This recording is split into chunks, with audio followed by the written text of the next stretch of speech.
article du Journal of Banking and Finance, Hahn, Ligon et Rhodes étudient le lien entre l'importance de la décote constatée lors de l'introduction en bourse et la liquidité du marché du titre dans les mois qui suivent.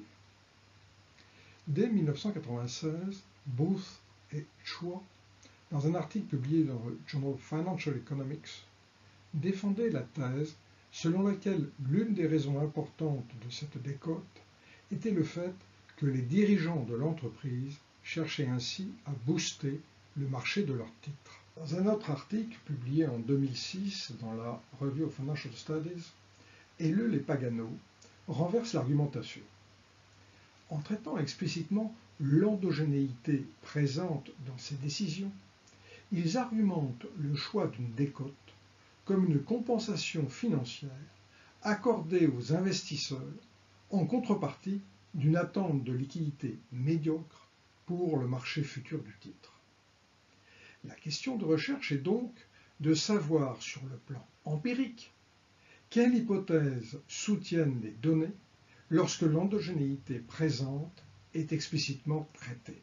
Selon l'approche de Booth et Chua, les dirigeants de l'entreprise veulent créer de la liquidité parce que, par exemple, ils comptent utiliser leurs titres pour faire des acquisitions et ce sera plus facile de le faire accepter comme moyen de paiement si ce titre est liquide, ou encore, plus fréquemment, parce qu'ils continuent à détenir des titres et qu'ils comptent les vendre à l'avenir. Dans ce but, ils cherchent à constituer la base la plus large d'actionnaires. La liquidité est alors une conséquence de ces choix antérieurs et la décote est bien fixée de manière exogène. Selon l'approche d'Ellul et Pagano, c'est la liquidité attendue qui conduit au choix de la décote. Le premier problème empirique est que cette variable anticipée n'est pas directement observable. Seule la liquidité réalisée après coup l'est. Mais la relation entre décote et liquidité est affectée par son rapport endogène. Le modèle d'Ellul et Pagano invite d'une part à s'interroger sur la présence ou non d'endogénéité et à se poser, d'autre part, la question du signe de cette association. C'est pourquoi Hahn, Ligon et Rhodes privilégient l'approche empirique suivante. Ils vont dans un premier temps tester la présence ou non d'endogénéité dans la relation décote-liquidité. Puis, si le test est négatif, ils considèrent que la décote est exogène et ils estiment un modèle de régression de type OLS entre les deux variables. Si le test est positif, ils traitent l'endogénéité en fonction de la méthode suggérée par Ekman, à savoir une approche à deux étapes de type 2SLS. L'association entre la décote et la liquidité est étudiée en fonction de deux horizons. D'abord, à court terme, juste après l'introduction en bourse. Trois hypothèses exclusives sont alors retenues. H0, l'absence de toute association. H1A, une association positive, comme le suggère Booth et Chua. Et H1B, une association négative, la décote étant alors la compensation à un désavantage à venir. Mais si l'objectif des propriétaires est de pouvoir à terme alléger leur participation dans le capital et vendre une autre partie de leurs titres, ils ne pourront le faire dans de bonnes conditions qu'après l'expiration de la période réglementaire de gel ou encore désignée sous le terme de lock-up période. Pour bénéficier d'une liquidité accrue, il faut que cette dernière soit persistante. Aussi, les auteurs retiennent-ils deux autres hypothèses exclusives, à savoir l'association est persistante ou elle ne l'est pas au-delà du lock-up. D'un point de vue empirique, la mesure de la liquidité d'un marché d'un titre est toujours difficile. Dans cette étude, Hahn, Ligon et Rhodes multiplient les estimations afin d'obtenir les résultats les plus robustes. Ces mesures sont au nombre de 9. Aucune ne relève de la microstructure, mais elles exploitent des données journalières.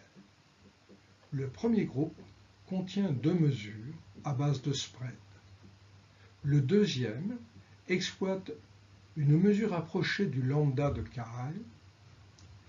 Le troisième est constitué de mesures à base de volume. Enfin, une estimation simplifiée du PIN est proposée. Hahn, Ligon et Rhodes ont constitué leur échantillon à partir de toutes les introductions en bourse recensées aux États-Unis par la base Thomson Financial SDC entre 1988 et 2009. Les données concernant les cours boursiers, cours de clôture, plus haut, plus bas, volume, proviennent de la base CRSP. Les nombres d'actions émises ont été repris à partir de la base Compustat. Les mesures de la qualité des banques introductrices sont celles de J. Ritter. Les informations concernant les taux d'intérêt ont pour origine la St. Louis Federal Reserve. Au total, en tenant compte des exclusions, secteur financier, utilities, échanges insuffisants ou penny stocks, l'échantillon comprend 2693 observations, dont 624 pour la période marquée par la bulle boursière et qui seront éventuellement isolées par la suite. Le rendement initial est ici mesuré à partir de la différence entre le cours de clôture du premier jour et le cours d'offre, divisé par ce cours d'offre. Pour mettre en œuvre le test de Ekman, les auteurs ont choisi comme variable instrumentale une variable indicatrice qui vaut 1 si le premier jour de cotation est un lundi et 0 sinon. Car la littérature financière mentionne un effet positif pour ce jour de la semaine.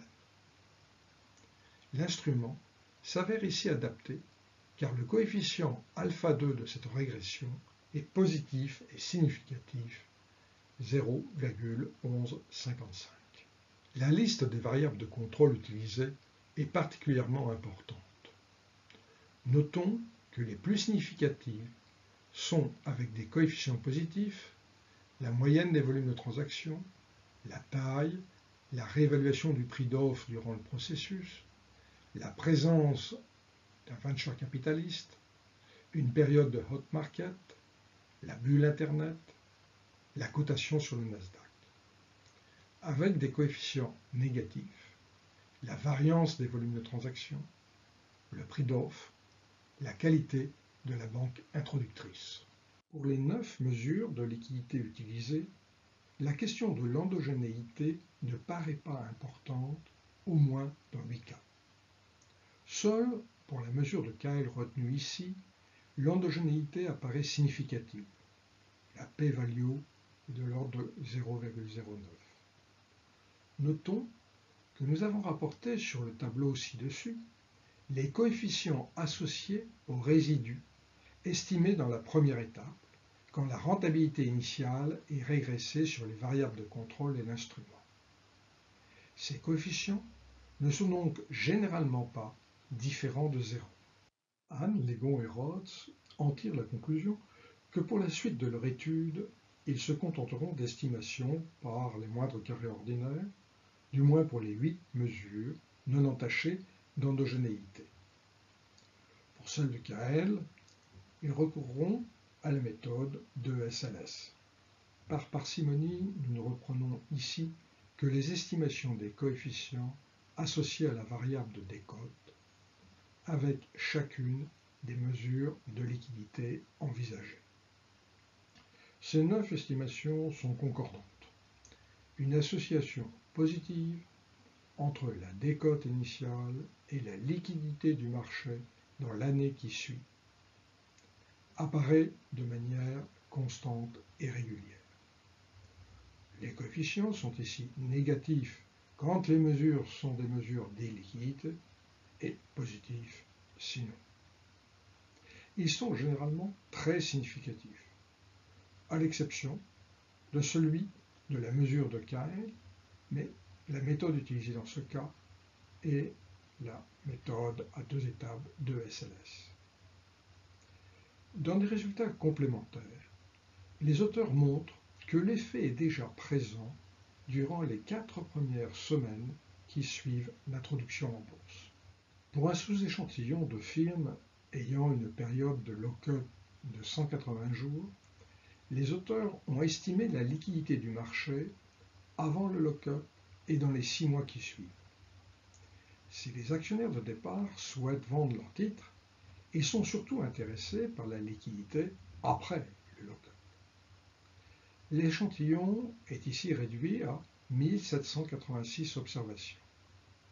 Mais les résultats montrent que les effets de la décote initiale non seulement persistent au-delà du lock-up, mais apparaissent très souvent renforcés.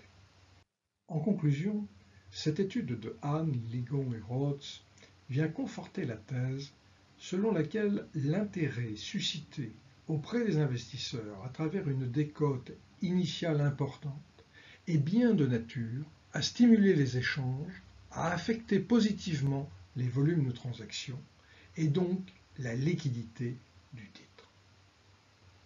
Contrairement aux spéculations d'Ellul et Pagano, il ne semble pas que le choix de cette décote soit inspiré par des anticipations concernant la liquidité à venir. Par exemple, l'association négative entre une estimation du PIN et le rendement initial est parfaitement contradictoire avec leur hypothèse. Bien plus, l'association positive entre décote et liquidité n'est pas un phénomène de pur court terme, limité à quelques semaines suivant l'introduction en bourse. Le fait que cette liquidité soit encore plus élevée après la période de lock-up suggère l'idée qu'elle répond peut-être aux attentes des actionnaires de départ, soit parce qu'ils sont encore vendeurs, soit parce qu'ils souhaitent exploiter pleinement les avantages d'un titre coté. Ainsi, ces résultats contribuent à soutenir une explication plausible de ce constat souvent étonnant. Pourquoi les entreprises laissent-elles autant d'argent sur la table au moment de leur introduction ?